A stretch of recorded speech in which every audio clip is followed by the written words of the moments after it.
Disclaimer. दोस्तों, मैं आप सभी को बता दूं, ये कहानी पूरी तरह काल्पनिक है। ये सिर्फ दर्शकों के मनोरंजन के लिए बनाई गई है। इसमें दर्शाए गए सभी पात्र, नाम, उत्पाद और घटनाएं पूरी तरह काल्पनिक है। ये कहानी किसी भी तरह से किसी भी व्यक्ति के भावनाओं, प्रथाओं, परंपराओं और विश्वासों के अपमान नहीं करती है। और इसमें सेक्सुअल और एडल्ट इत्यादि जैसे कहानी में बताए गए सभी चीजों का मात्र कहानी के लेखक द्वारा बनाई गई, लेखक अपनी एक कल्पना है। तो दोस्तों, मैं आपको आगे बता दूं, अगर आप हमारे चैनल अमन पॉडकास्ट एफएम पर नए हैं तो वीडियो को भर भर लाइक और चैनल को सब्सक्राइब करना ना भूले। धन्यवाद। एपिसोड 11, आदित्य और रिया के पापा की मुलाकात। फिर उसके पापा कहते हैं, अरे कुछ भी हो मिला ना। फिर उसने कहा, जी पापा मिल तो गया हूं। फिर उसके पापा ने उसके कपड़े देखते हुए कहा, नालायक, इतने अच्छे कपड़े लिए थे, खराब कर दिए। अपने दोस्तों के साथ क्रिकेट खेलने जाता है या कुश्ती और कबड्डी जाकर अपने कपड़े बदल और नए कपड़े पहन ले। जल्दी से, हम लोग किसी से मिलने जा रहे हैं। आदित्य ने हैरानी से पूछा, किससे मिलने जा रहे हैं और कब जा रहे हैं और क्यों जा रहे हैं, और सबसे बड़ी बात, कैसे जा रहे हैं? आपने मुझे ये बात बताई क्यों नहीं? तब उसके पापा बोलते हैं, तूने ये फोन देखना बंद कर दे, उन्हीं की तरह डायलॉग मार रहा है। हम होटल में जाएंगे और गाड़ी में जाएंगे, और सबसे बड़ी बात, अगर तू ज्यादा बोला तो तुझे यहीं पर छोड़कर जाएंगे। उनकी बात सुनकर आदित्य बोला, अरे आप मेरे प्यारे बाबा नहीं हो क्या? मुझे तो आप लेकर ही जाओगे। अरे पर लेकिन एक गाड़ी पर इतने सारे लोग कैसे आएंगे? अब एक गाड़ी कौन सी? जो हमारी दूसरी गाड़ी है उसको तेरा भाई चलाएगा है?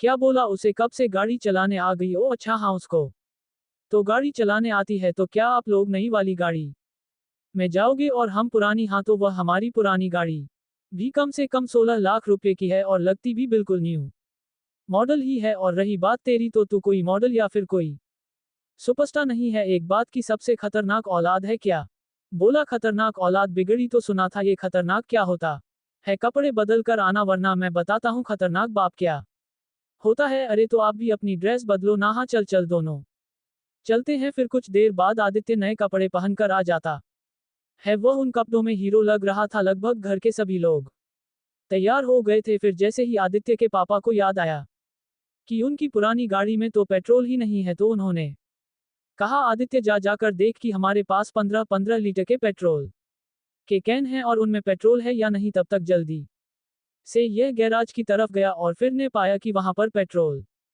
के कैन भरे पड़े थे। फिर वह अपने पापा के पास गया और उसने कहा, हाँ कैन तो है। फिर उसके पापा ने कहा, चल तो ना उसमें पेट्रोल भर कर आता हूँ। अभी उसके दादा आए और उन्होंने कहा, अरे रुक जा, तुझे किसने कहा कि गाड़ी में पेट्रोल नहीं है? अरे अभी मैंने 1 महीना पहले ही तो उसका टैंक फुल करवाया था, जब मैं अपने दोस्तों के साथ ट्रिप पर गया था। दादाजी दादाजी, क्या कहा आपने? आप कब से ट्रिप पर जाने लग पड़े? वह मेरे मुंह से निकल गई। मैं काम से गया था, पर मुझे इतना जरूर पता है कि उसकी टंकी फुल है। फिर कुछ देर में घर के सभी लोग वहां इकट्ठे हो गए, सिवाय साहिल को छोड़कर। अरे ये लड़का कितनी देर लगाता है तैयार होने में, जा उसको बुलाकर ला। आदित्य के पापा ने उससे कहा। प्रजाति की बात जाने लगा। उसकी मम्मी ने कहा, रुक जा। आ गया वह। फिर कुछ देर बाद वह सभी घर के दरवाजों पर ताला लगाकर गाड़ी की ओर बढ़ चले। तब उसके पापा ने साहिल को एक चाबी देकर कहा, दादा और आदित्य को तू लेकर आएगा क्या? मैं मुझे तो बारी चलाने नहीं आती है, ज्यादा झूठ मत बोल। चलो ठीक है। फिर आदित्य के पापा अपनी गाड़ी में बैठ गए और उसकी दादी और मम्मी उनके साथ बैठ गई। साहिल की गाड़ी में उसके दादा और आदि बैठ गए। फिर वह दोनों गाड़ी लेकर चले गए। आदित्य ने पीछे दादा की तरफ देखते हुए पूछा, हम घर जा रहे हैं और इतनी रात को क्यों? तू ना बहुत बिगड़ गया है? खुद जो खेल कर आता है वह 8-8 बजे पहुंचता है, और हम आज चले तो इतनी रात? वैसे हम तेरे पापा के एक पुराने दोस्त से मिलने जा रहे हैं, जिसका ट्रांसफर अब हमारे पास वाले शहर से यहाँ हो गया है। वैसे उसकी बेटी भी तेरे ही स्कूल में पढ़ती है और उसकी भी एक ही बड़ी बहन है। क्या? कौन? तब उसके बड़े भाई ने था। सरप्राइज है तेरे लिए, है कोई तेरी क्लास की? अरे पर कौन? जिसके पापा पुलिस में है। तू बस आगे देख, तुझे खुद पता चल जाएगा। फिर कुछ आधे घंटे के बाद वह लोग एक होटल के बाहर पहुंच गए। पार्किंग लॉट में गाड़ी खड़ी करके साहिल और उसके पापा आ गए। उन्होंने कहा, चलो अब देर किस बात की? फिर सभी वहां चलती है। कुछ देर के बाद जैसे ही वह अंदर पहुंचे और अपनी बुक किए हुए साइड में पहुंचे, तब वहां पहुंचकर देखा। उसे देखकर वह पूरी तरह से हैरान रह गया। उसने कहा, यह नहीं हो सकता, कभी नहीं हो सकता। अरे भाई, होना ही नहीं चाहिए था। क्या नहीं होना चाहिए था? और मुझे क्यों बता रहा है? उसके बड़े भाई ने उसके पास आकर पूछा। अरे वह जो लड़की दिखाना और कहीं नहीं रिया है जो क्लास की टॉपर है। हाँ और तू डफर है? अरे भाई दूसरा मामला है क्या मतलब? अरे वह मेरी वह है क्या बंदी? अभी चल शक्ल देखी है अपनी, तेरी हो ही नहीं सकती। हाँ नहीं है पर क्रश तो जरूर है ना? आदित्य ने धीरे से उसके कान में कहा। आदित्य के पापा को देखकर एक आदमी उनकी तरफ बढ़ा और उनसे गले लग गया और कहा, अरे सुरेश कैसा है यार? अरे मैं ठीक हूँ यार, तू कैसा है? मैं भी बिल्कुल फिट हूँ, पूरे 15 साल बाद मिले हैं। हाँ भाई ये तो बात है, तेरी फैमिली भी आई है, वो अंकल और आंटी भी आए हैं। फिर वह अंकल के पास चला गया और उनके चरण स्पर्श कर उन्हें अपने गले से लगा लिया। इस समय हैरान और परेशान तो रिया भी थी कि जो लड़का पूरे स्कूल का नंबर 1 अनपढ़ है, उसका भाई एक टॉपर रहा चुका है और उसके पापा तो रिया के पापा से भी ज्यादा ऊंची पोस्ट पर है। एपिसोड 12 होटल में आया खाना। ऐसा कैसे हो सकता है? फिर उसके दोस्त ने उनसे कहा, अरे तुम लोग खड़े क्या हो? चलो चलो चलो टेबल पर चलो, मैंने हमारे लिए स्पेशल टेबल बुक करवाया है। फिर वह सभी वहां पर चले जाते हैं और जाकर टेबल पर बैठ जाते हैं और फिर कुछ देर बाद जब वह बात कर बैठते हैं तब रिया के पापा कहते हैं, आप बहुत भूख लग रही है यार, चलो कुछ खाते हैं। हाँ हाँ तुम सही कह रहे हो, वैसे भी 10:30 हो रहे हैं तो अब कुछ खाने को मंगवा ही लेते हैं। तब वह वेटर को उधर बुलाते हैं और उन्हें अपनी अपनी पसंद के खाने का ऑर्डर दे देते हैं। कुछ ही देर में उन सभी का खाना टेबल पर लग जाता है। फिर उसे खाना शुरू कर देते हैं। खाना खाते खाते रिया के पापा आदित्य को देखते हुए कहते हैं, अरे तुम्हारे बारे में तो मैं भूल ही गया, वैसे बहुत बड़े हो गए हो तुम। अरे सच्ची तुम भी तो रिया के साथ पढ़ते हो ना, या फिर किसी और स्कूल में पढ़ते हो? तब आदित्य के पापा ने भी कहा, अरे हाँ तुमने कहा तो था। आदित्य फिर मुस्कुराते हुए कहता है, जी हाँ वह मेरी क्लासमेट है। अरे तो तुम दोनों एक दूसरे से बात क्यों नहीं करते? रिया बेटा तुमने भी से बात नहीं की? वो पापा, अरे क्या पापा, तुमने मुझे बताया भी नहीं कि यह तुम्हारा क्लासमेट है? मेरे दिमाग से तो ये बात नहीं कल ही गई थी। अच्छा चलो अब खाना खा लो, फिर करते रहना बात। फिर वह सभी अपना खाना खाते हैं। कुछ देर बाद जब उनका खाना खत्म हो जाता है उस समय रिया के पापा वेटर को बुलाकर कहता है, जाओ जाकर सबके लिए कुछ मीठा ले आओ। सर मीठे में आप क्या लेंगे? क्या क्या है सर? फर्स्ट तो आइसक्रीम स्वीट्स ही अभी अवेलेबल होंगे सर। अच्छा तो तुम ऐसा करो, सबके लिए आइसक्रीम ले आओ। ओके सर अभी लाया। फिर कुछ देर बाद आइसक्रीम को टेबल पर सर्व कर देता है। फिर वह सभी उसे खाने लगते हैं। उसे खाने के बाद रिया के पापा कहते हैं, किसी ने और कुछ तो नहीं खाना है? अभी बता दो, फिर बाद में कल सुबह ही मिलेगा खाने को। सब मना कर देते हैं, सबका पेट भर चुका था। फिर वह सभी टेबल से उठकर बाहर की ओर जाने लगते हैं। वहां जाकर रिया के पापा मैनेजर से अपना बिल पूछते हैं। तब नहीं जाता है सब का टोटल मिलाकर 18,000 रुपए हुए। तब आदित्य के पापा झट से कहते हैं, अरे लो मेरे पास ये कार्ड है, इसे देखो। फिर मैनेजर उस कार्ड को देखता है और उसे स्कैन करके कहता है, अरे सर आपको ये कार्ड कहाँ से मिला है? मुझे वह मेरे दोस्त ने दिया था सर। अब इस कार्ड को यूज करने के बाद आपका बिल बनता है टोटल 8,000 रुपीस। ओके रुको मैं तुम्हें पेमेंट कर देता हूँ। रिया के पापा का देखना है, अरे नहीं मैं हूं ना, मैं कर दूंगा, तुम फिर कभी कर देना। ऐसे कैसे? फिर इतना बोलकर आदित्य के पापा ऑनलाइन पेमेंट कर देते हैं। रिया के पापा कहते हैं, तूने क्योंकि मैं था ना, अरे तो तू फिर कभी कर देना। चल ठीक है यार, चलो अब फिर बस अभी होटल से बाहर निकल जाते हैं। फिर बोतल से बाहर निकलकर आदित्य के पापा पूछते हैं, अब कहाँ जाने का प्लान है? कहीं दूर जाने का तो था, पर दीपावली अगर अपने घर पर ही मने तो ही अच्छा होता है, इसलिए हम 2 दिन की ट्रिप पर जाएंगे। फिर वह सभी अपनी गाड़ी में बैठते हैं और फिर जैसे ही रिया के पापा अपनी गाड़ी ऑन करते हैं तो वह ऑन नहीं होती। वह बार बार उसे चालू करने की कोशिश करते हैं पर नहीं होती। फिर एंड में गाड़ी से बाहर निकल जाते हैं। आदित्य के पापा भी गाड़ी से बाहर निकल जाते हैं और पूछते हैं, क्या हुआ? तब उसके पापा कहते हैं, लगता है गाड़ी खराब हो गई है, अब क्या होगा? अरे अब क्या होगा? कुछ नहीं होगा, हमारी बात है ना एक गाड़ी कौन? तब आदित्य के पापा कहते हैं, जरा आप पहले मेरी गाड़ी पर ध्यान से तो देखिए मिस्टर। तब वह कहता है, तुम्हारी गाड़ी में? अरे तुम्हारे बेटे कहाँ है? पीछे देखो, पीछे पीछे तो देखो। इतना कहने पर रिया के पापा पीछे देखते हैं तो उन्हें एक ब्लैक कलर की स्कॉर्पियो खड़ी दिखाई देती है। फिर वह गाते हैं, अच्छा मतलब ये भी तुम्हारी गाड़ी है, पर इसे चलाएगा कौन? मेरा बड़ा बेटा साहिल। और कौन? अरे तुमने उसे भी गाड़ी चलाना सिखा दी जी?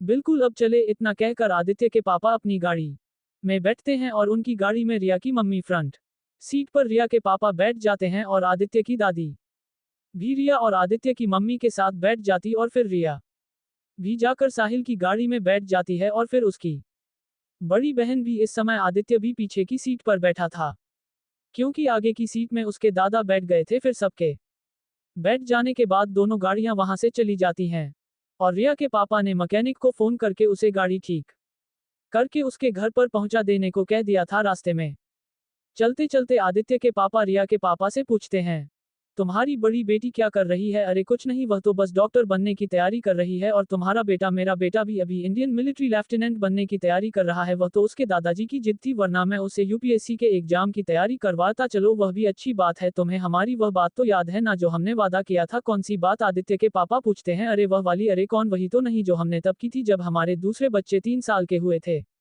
एपिसोड 13 आखिर पहुंच ही गए। अरे हाँ हाँ, मुझे याद है। तब पीछे आदित्य की दादी पूछती है, कौन सी बात? अरे कोई बात नहीं माँ, चलो अब हम कुछ ही देर में वहां पहुंच जाएंगे। अरे हम जा कहाँ रहे हैं वैसे? आदित्य के पापा रिया के पापा से पूछते हैं। अरे तुम चलते जाओ, तुम्हें खुद पता चल जाएगा। फिर भी मुझे रास्ता जाना पहचाना लग रहा है। अरे तुम पहले भी मेरे साथ यहाँ पर आ चुके हो। दूसरी तरफ साहिल भी पीछे से गाड़ी चला रहा था। उसकी गाड़ी थी बहुत तेज चल रही थी और वही पीछे बैठा आदित्य इस समय यही सोच रहा था। 5-10 दिन की छुट्टियों में ये होगा अब। फिर साहिल अपने दादा से पूछता है, दादाजी वैसे हम जा कहाँ रहे हैं? अरे तू बस चलता है, तुझे खुद पता चल जाएगा कि हम कहाँ जा रहे हैं। फिर कुछ ही देर में एक बड़े से पुल को क्रॉस करने के बाद दोनों गाड़ियां एक बंगले के सामने खड़ी हो जाती हैं। फिर वहां का गार्ड गेट को खोलता है जो उस बंगले ज्यादा लगा था और दोनों गाड़ी के अंदर चली जाती है। फिर सभी गाड़ी से उतर जाते हैं और अपने अपने सामान निकालने लगते हैं। और फिर सामान को बाहर निकाल लेने के बाद रिया के पापा कहते हैं, चलो अब सभी लोग अंदर। आदित्य के पापा जी कहते हैं, अरे अच्छा तो तुम इधर लाए हो? हाँ भाई। फिर सभी उस बंगले के अंदर चले जाते हैं। वह एक होटल की तरह था। फिर अंदर पर पहुंचकर सनीचर को कहता है, मैं ही हूं वह जिसने तुम्हें फोन करके कहा था कि हम 2 दिन तक रहेंगे।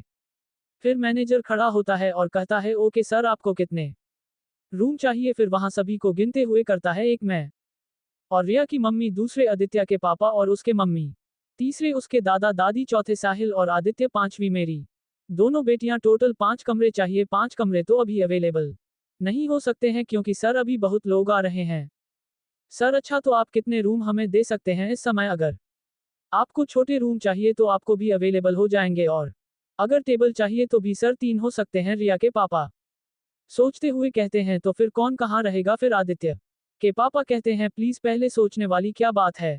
पहले तुम रूम लो, 3 बड़े रूम दे दो। और तुम्हारी 2 दिन की पेमेंट कितनी होगी? सर 3 रूम के हिसाब से अगर आप खाना लेते हैं तो आपको सर टोटल 30,000 रुपए पड़ेंगे। अच्छा तो मैं तुम्हारी पेमेंट कर देता हूँ। आए नहीं? रिया के पापा कहते हैं, इस बार मैं दूंगा। और वह अपने बैग से एक क्रेडिट कार्ड निकालते हैं और मैनेजर को देते हैं। बताते हैं, जो तुम इसे बिल काट लो। फिर मैनेजर पेमेंट रिसीव करके 3 रूम की चाबियां उन्हें दे देता है और कहता है, सर आपका सबसे टॉप फ्लोर है। धीरे धीरे करके सभी अपने सामान को लेकर ऊपर चले जाते हैं। फिर उनके कमरों के पास पहुंचकर वह डिसाइड करने लगते हैं कि कौन किस कमरे में रहेगा। फिर वह कहते हैं, तो पहले कमरे में मैं और आदित्य के पापा रहेंगे और हमारे साथ आदित्य के दादा की रहेंगे। दूसरे कमरे में आदित्य की मम्मी और रिया की मम्मी और आदित्य की दादी रहेंगी। और तीसरा कमरा जो है उसमें एक तरफ आदित्य और साहिल रहेंगे और दूसरी तरफ और उसकी बड़ी बहन, जिसका नाम प्रिया था। रिया के पापा के मुंह से यह बात सुनकर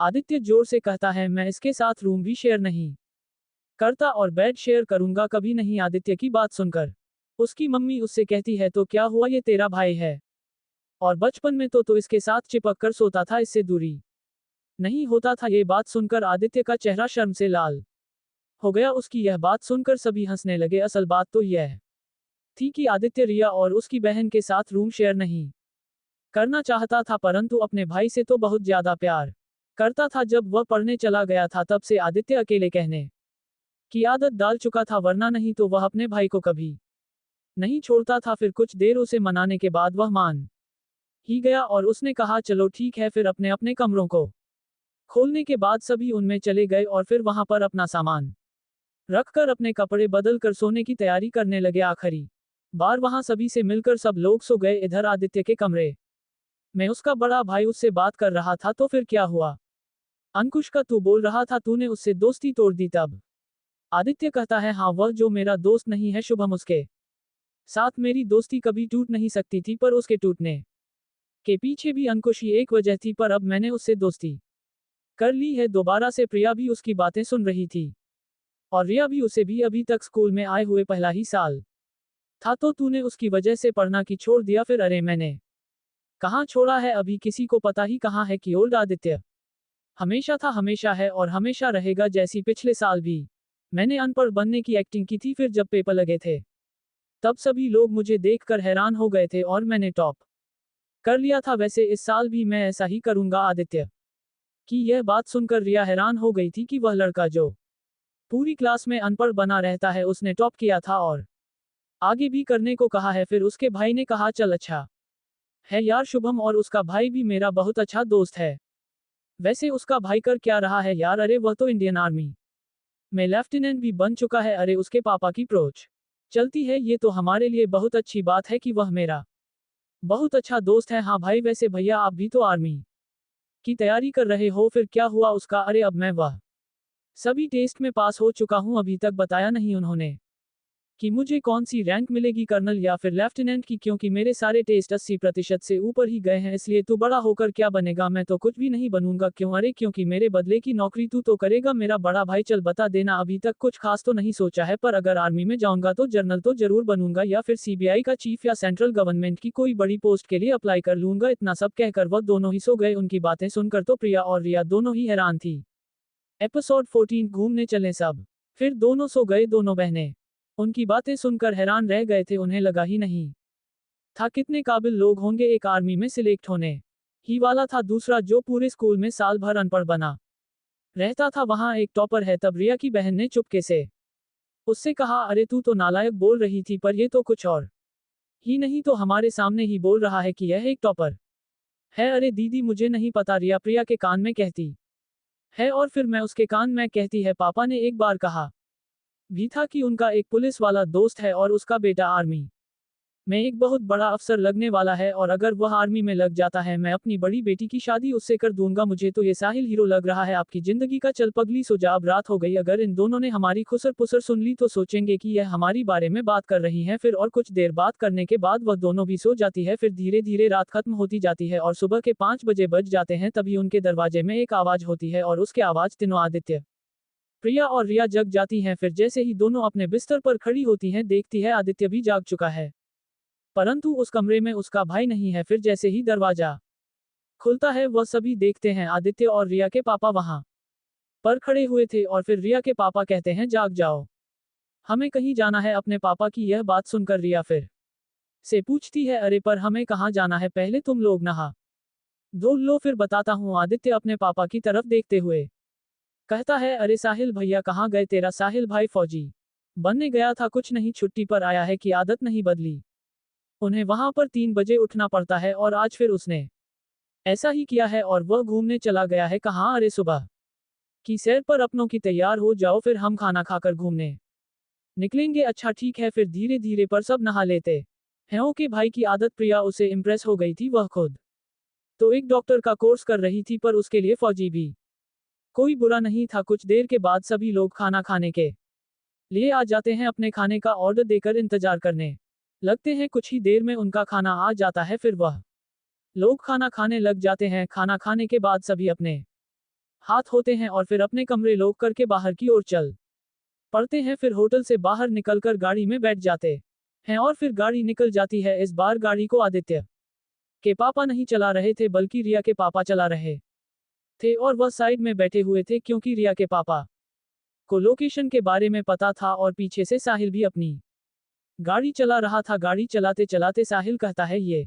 अंकल कितना धीरे गाड़ी चला रहे हैं, इनसे फास्ट तो मैं चला लूंगा गाड़ी। साहिल की यह बात सुनकर रिया साहिल से कहती है, अरे गाड़ी 60 से 90 किलोमीटर के बीच तो चल रही है, इससे तेज क्या होता है? तब साहिल रिया से कहता है, अरे यह क्या है, हमारी आर्मी की ट्रेनिंग में तो जब हमसे गाड़ी चलाते हैं, खासकर की ट्रक जो कि फुल लोडिंग होते हैं, कम से कम 25 से 30 टन के बीच, उन्हें हम 120 प्लस की स्पीड में चलाते हैं। और अब यह मत बोलना कोई यह एक पहाड़ी रोड है, क्योंकि जहां पर हम गाड़ी चलाते हैं वह इससे भी ज्यादा खतरनाक घाटियों वाला रोड है। और आर्मी की ट्रेनिंग के लिए तो उन्होंने उस रोड को और भी गंदा कर रखा है। उसकी बात सुनकर दादा हंसते हुए उसे कहते हैं, अरे तुम्हारी ट्रेनिंग, हाँ, या फिर तुमसे ही अपनी नौकरी करवा रहे हैं? ये ट्रेनिंग भी है और अब नौकरी भी समझ लो। तब आदित्य, जो कि सबसे आखिरी सीट पर बैठा हुआ था, बहुत जोर से खिलाते हुए कहता है, और ट्रेनिंग देते हैं कुछ ज्यादा ही फेंकने की ट्रेनिंग। उसकी यह बात सुनकर गाड़ी में मौजूद सभी लोग हंसने लग जाते हैं, सिर्फ साहिल को छोड़कर। फिर भाग आता है, तो कुछ ज्यादा ही बोलने लग पड़ा है तुझे, इसीलिए सबसे लास्ट सीट पर बिठाया था, पर लेकिन तू तो तब भी सुधरता ही नहीं है। सुधारने के लिए बिगड़ा हुआ भी होना चाहिए, और मैं तो एकदम शरीफ बालक प्रतीत होता हूँ भ्राता श्री। तू, अरे तू बालक नहीं बंदर है, अब चुप हो जा वरना अगली बार डिक्की में डाल दूंगा। क्या बोला, जरा फिर से बोलना। तब उसके दादा ने कहा, इसको डिक्की में नहीं डालना, गाड़ी की छत पर लटका देना। गाने लगा, दो मुझे इसकी बात नहीं सुननी है। वैसे भी तू आजकल बहुत बिगड़ गया है, दिन में मुझसे इतने पैसे मांगता है, पूरी जेब खाली करवा देता है तुझे। तो आपसे मैं 1 रुपया भी नहीं दिया करूंगा। क्यों, ऐसा क्या कर दिया इसने? अरे इसने क्या नहीं किया, ऐसा पूछो। कल मुझसे बोलता है दादा की स्कूल की फीस नहीं दिया है, 2500 रुपए दे दो सर। कल जब मैं दुकान में गया था कुछ सामान लाने के बहाने, तब मुझे इसका टीचर मिलता है। फिर मैं उससे पूछता हूँ पहले टॉप, मैं उसका हाल चाल ही पूछता हूँ। तब वह बोलता है, मेरे तो बढ़िया, आप बताइए। फिर मैं उससे कहता हूँ, आदित्य ने अपनी फीस आपको दे दी थी क्या? कौन सी फीस? अरे हम तो आपसे पहले ही फीस ले चुके हैं। ये बात सुनकर तो मुझे बहुत गुस्सा आया। फिर मैंने मन में सोचा, अगर अब इस टीचर को बताऊंगा तो उल्टी मेरी की बेइज्जती होगी कि इस बुजुर्ग ने बिना सोचे समझे ही नादान बनकर अपने पोते को इतने पैसे दे दिए। फिर कल जब ये रात को घर में आया तो मैंने उससे पूछा, इधर आ, सच बता, 2500 रुपए कहाँ लेकर गया? तभी यह वहां से कहते हैं, अरे फीस देनी थी इसलिए लेकर गया था, आपको बताया तो था। फिर जब मैं इसे अपनी जेब से निकाल कर एक पर्ची पढ़ने को देता हूं, तब जनाब के होश उड़ जाते हैं। ऐसा लगता है कि इनको कोई सांप सूंघ गया हो, क्योंकि उस पर्ची में इस बंदे की इसी महीने की कटी हुई फीस की पर्ची थी। फिर जब मैं इससे पूछता हूं कि पैसे कहाँ डाल आया, तो 1500 रुपए मुझे पकड़ाता है और कहता है, 1000 रुपए मेरी दिवाली का गिफ्ट, बाकी आप रख लो। वैसे बाकी आप रख लो, जैसे मुझे ही दे रहा हो अपनी कमाई के पैसे। तब आदित्य कहता कुछ नहीं, हंसता रहता है। एपिसोड 15 आखिर पहुंच गए। फिर उसका भाई अपने दादा से कहता है, क्या मतलब, उसने कल 1000 रुपए खा लिए, लगता तो यही है। फिर वह पीछे देखते हो करता है, सुधर जा नालायक, अपनी टाइम है तो तू 1 रुपया भी नहीं, कब आएगा? देखो कैसे हंस रहा है। उसके दादा कहते हैं, अरे ये बंदर के हाथ में अदरक आ गया, वह वाली बात हो गई। क्या बोला? आदित्य पूछता है, कुछ नहीं। ये बात सुनकर गाड़ी में मौजूद सभी हंसने लग जाते हैं। फिर साहिल गाड़ी चलाते हुए करता है, अब और कितना दूर है? 1 घंटे से ज्यादा तो हो गया। सब्र रखो, सब्र का एक फल होता है बुद्धू, एक फल नहीं होता है, सब्र का मीठा फल होता है। बोल, अरे पर सब्र का फल कुछ लोगों को ही मिलता है ना, अब हर किसी अरे गहरे को थोड़ी ना मिल जाता है। क्या मतलब है तेरा? कुछ नहीं, गाड़ी चलाओ, आगे ध्यान दो। वह गाड़ी चलाने में ही ध्यान दे देता है। कुछ देर के बाद रिया के पापा अपनी गाड़ी में मैदान पर रोकते हैं। उनके पीछे से साहिल भी अपनी गाड़ी फुल स्पीड में लाता है और एक स्पीड की ड्रिफ्ट मारता है और गजब की एंट्री देता है। उसकी यह शानदार एंट्री देख उसके पापा भी खुश हो जाते हैं और फिर कहते हैं, बहुत तेज हो गया है छोटा वाला, बहुत नालायक है।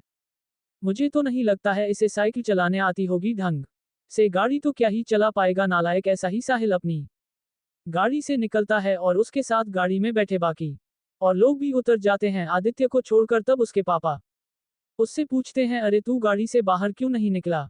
मैं बोर हो गया हूं इसलिए नहीं निकलूंगा। तभी साहिल कहता है, गधे, तू गाड़ी पर बोर हो रहा था, गाड़ी से बाहर निकलेगा तो नहीं होगा बोर, निकल चल बाहर। मैं नहीं निकलूंगा, तू अपना काम कर। पहली बात तो मैं गाड़ी बंद कर रहा हूं, और दूसरी बात ये कि मुझसे तमीज से बात किया कर, वरना ये जो तेरे दांत है वह तोड़ दूंगा। यह आवाज सुनकर आदित्य जल्दी से गाड़ी का दरवाजा खोलता है और वहां से बाहर निकल जाता है और कहता है, दांत तोड़ने की बात मत करना, मैं आपके घर से बाहर नहीं आया हूं, मुझे तो मेरे दांत बाहर ले आए। ये बात सुनकर सभी वहां पर हंसने लगे। फिर साहिल में गाड़ी लोग की और अपने पापा से पूछा, अब हमें कहाँ जाना है? तब उसके पापा ने कहा, बेटा ये बात तो तुम्हें तुम्हारे अंकल ही बताएंगे, क्योंकि सारा प्लान उनका है। फिर साहिल अपने अंकल की तरफ देखता है, सम्मान करते हैं। पहले जो गाड़ी की डिक्की में सामान डाला है उसे निकालो। अच्छा ठीक है, रुक जाए। कुछ देर निकालता। फिर कुछ देर के बाद साहिल आदित्य की मदद से गाड़ियों से सामान निकाल लेता है। फिर कहता, हेलो अंकल, सामान निकाल लिया, आप बोलो क्या करना है? अब कुछ नहीं करना है, हमें ट्रैकिंग करने जाना है। कहाँ? वो जो तुम्हें सामने जगह दिख रही है। आदित्य कहता है, वही जगह जहां से झरना भी भरा है। अरे हाँ हाँ, वही वही। रिया के पापा दो दो बार कहते हैं। फिर वह कहते हैं, अंकल और आंटी आप दोनों जाकर वहां पर उस होटल में रुक जाओ, मैंने आप लोगों के लिए वहां पर रूम पहले ही बुक करवा दिए हैं। ठीक है, दोनों कहते हैं, फिर सब चलना शुरू कर देते हैं। और चलते चलते आदित्य कहता है, हमें कहाँ तक जाना है? जहां तक भी जाना है, बहुत दूर तक जाना है, अभी मुंह बंद करके चल। आदित्य का बड़ा भाई साहिल कहता है, आदित्य पहले भी गाड़ी से बाहर नहीं निकला था और इसलिए नहीं जाना चाहता था क्योंकि वहां पर उसके साथ रिया भी जा रही थी और आदित्य की जबान उसके सामने ज्यादा नहीं खुल पाती। इसके दो तीन कारण थे। पहला तो ये कि अगर रिया को गुस्सा आता तो सभी से कह देती ये लड़का पूरे स्कूल का सबसे बड़ा नंबर 1 अनपढ़ है और इसका काम जरा भी पूरा नहीं है, और इसको तो काम करने के लिए नोटबुक भी मैंने ही दी है। और दूसरी बात ये थी कि रिया उसकी क्रश भी थी और उसकी नज़र में आदित्य अपने घर वालों से भी ढंग से बात नहीं करने वाला और उनकी इज्जत नहीं करने वाला तो बिल्कुल भी नहीं बनना चाहता था। और तीसरी बात ये भी थी कि वह रिया के पापा के सामने भी अपनी बेइज्जती नहीं होने देना चाहता था, ताकि रिया के पापा को ऐसा लगे कि उनकी छोटी बेटी रिया के लिए उनके अच्छे दोस्त का लड़का ठीक है। श्री कुछ कारण है कि आदित्य उनके साथ नहीं जाना चाहता था, वरना अगर आदित्य अपने परिवार वालों के साथ चलता तो उसके बड़े भाई के साथ जिंदगी भर ही उसकी तू मैं होती रहती। और उसका बड़ा भाई साहिल भी ऐसा था जो लड़ने से कभी पीछे नहीं हटता था, पर लेकिन उसके मन में भी कुछ और ही चल रहा था। उसे भी प्रिया पसंद आ गई थी, वह भी इसी वजह से ऊंची ऊंची फेंक रहा था, वरना इतनी फास्ट गाड़ी तो उसने जिंदगी में कभी नहीं चलाई थी। और रही बात ट्रक चलाने की, तो वह तो साइड में बैठ जाता था, ट्रक तो उसके दूसरे दोस्त ही चलाते थे। आदित्य भी यह बात मन ही मन ये बात बहुत अच्छे से जानता था, पर वह कुछ नहीं बोलता क्योंकि उसे पता था कि हम ही उसका बड़ा भाई ही है, उसकी आदत भी तो मेरी तरह ही होगी। फिर वह रास्ते को देखते हुए चलते रहते हैं। रास्ते में चलते हुए रिया के पापा आदित्य से पूछते हैं, वैसे बेटा तुम किस सेक्शन में पढ़ते हो? अंकल में। अरे शायद रिया भी उसी सेक्शन में पढ़ती है। क्यों, सही कहा ना मैंने? तब आदित्य के पापा कहते हैं, अरे तब तो दोनों में अच्छी दोस्ती होनी चाहिए ना, लेकिन ये दोनों तो जब से मिले हैं बात ही नहीं करते हैं एक दूसरे से। तब रिया की मम्मी उससे कहती है, हाँ मैंने भी नोटिस किया, इन दोनों ने एक दूसरे से कुछ भी नहीं कहा है। तब रिया अपने मन में बोलती है। तो दोस्तों आगे क्या होने वाला है ये जानने के लिए स्टोरी को सुनते रहिए, सिर्फ और सिर्फ अमन पॉडकास्ट FM यूट्यूब चैनल पर। तो दोस्तों अभी तक के आपके प्यार के लिए बहुत बहुत धन्यवाद। ये सब सिर्फ और सिर्फ मेरे प्यारे सभी सब्सक्राइबर की वजह से हुआ है, जो मेरी स्टोरी को इतना प्यार दे रहे हैं।